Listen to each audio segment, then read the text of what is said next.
I feel what you're saying about commitment, man, that is very necessary, and so is respect. Because if you don't have respect, it don't matter how much money you got or don't have, you're not going to respect that person. It don't matter if I have my account and you have your account. If I don't respect you, I'm going to be selfish. You know what I'm saying? I'm not going to share that. I'm not going to make it be where everybody can get what they need to get. I know me growing up in a single-parent home, none of my friends growing up had men in the house, and there's a level of respect that I did not have. I did not have respect for men, and I didn't feel like a man could do anything for me. So it took me a long time to get past that and to realize that we as African people came over here as slaves, which broke up the black family. And so none of us really knew how to have a relationship and still don't know how to have a relationship, which is causing a lot of the issues now. So I know as black women, we have to learn how to respect black men as men, and that doesn't mean it's the head of the household. I don't agree with the head of the household. I feel like it's a family unit, and everyone has their roles. And within that household, it's different roles. Like my husband does not fix stuff around the house. I do that. You know what I'm saying? He doesn't do that, and it's all good. So know that it's different roles, and it's not like the woman has to be home with the kids, and the man is the only one making the money, and I'm not trying to be his mother, he's not trying to be my father. You know, it's so many levels of respect that I think that we have to get to in relationships, and that it's gonna take time, you know, so I just want to say that. She sparked a lot of thought. She talked about our roles. And we're not talking about the European roles. We're talking about African roles. What is the African man's role in his immediate family? Is it food, clothes, and shelter? Is that his role? Is he supposed to provide that?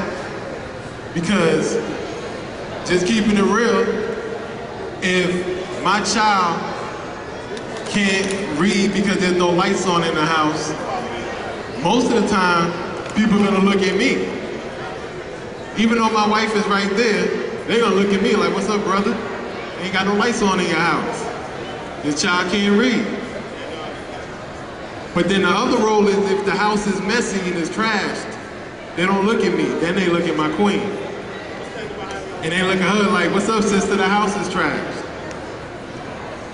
What are our roles? Do we have defined roles?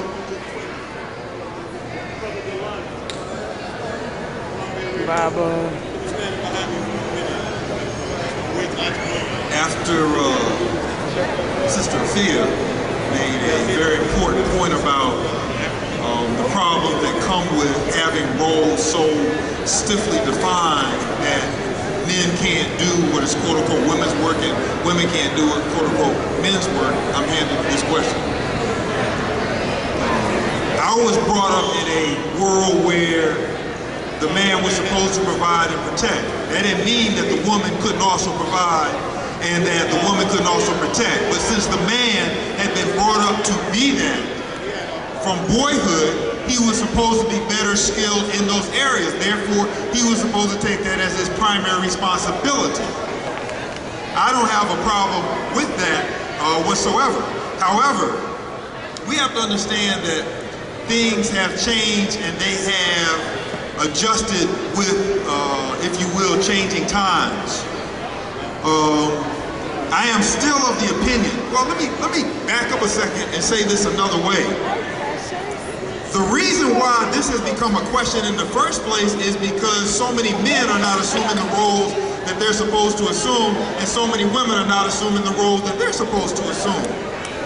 That's how we get to this question in the first place. It's not a matter of what should be right for the man or what should be right for the woman. If we walk into these situations trying to be complements to each other, then one of the things that we do before we walk into the relationship in the first place is to assess what we're not good at.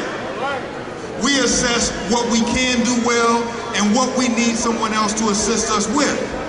If you are not good with finances, then you should be looking for someone who is good with finances so that the family can run the way that it needs to run financially. If you are good with weaponry, then you should be looking for someone who doesn't need to have that skill because you can handle that part of the job. In the house that I grew up with there were what I call domains.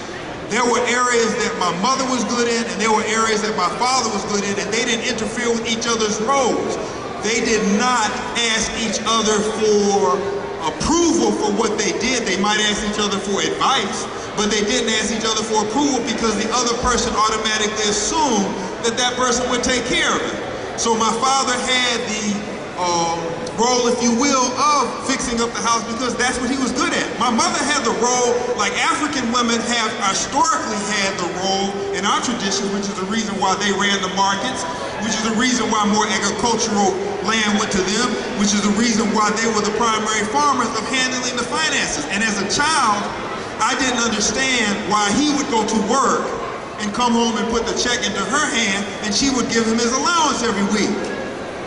When they were able to pay off a house in 9 years, when she was able to buy a car cash, when they were able to sell that house and move to Alabama, buy land and have a big house built from scratch because of her financial wherewithal, I understood and I understand now why when I get my check, I put it in my wife's hand because she can handle finances and I can't. We have to be humble enough to understand what we're not good at in order to determine who should be fulfilling what role. When we get to that point, we're straight. We are being brought up in a society where the ego is so large, where extreme individualism makes us think that we know everything about everything, so we're walking around houses telling people who know how to do what they're supposed to do, what to do, and we don't know how to do it. If we can't break that, then it doesn't make a difference how we're defining who has what role, because we're still going to be attempting to try to rule people. We have to understand that relationships in the West are based on power over someone else. Your identity is based upon who you can rule. If we can't move away from that and get to a point where we can respect each other, where we can respect what each other brings to the table and act accordingly, then we can have relationships that work. But until that time, then we can't. And folks have to remember that this is all part of the socialization process. We have to bring up our children, like I was brought up, where you respect what a person can do. You don't necessarily respect whether they're male or female per se, you respect what they bring to the table. All the rest of that is gravy.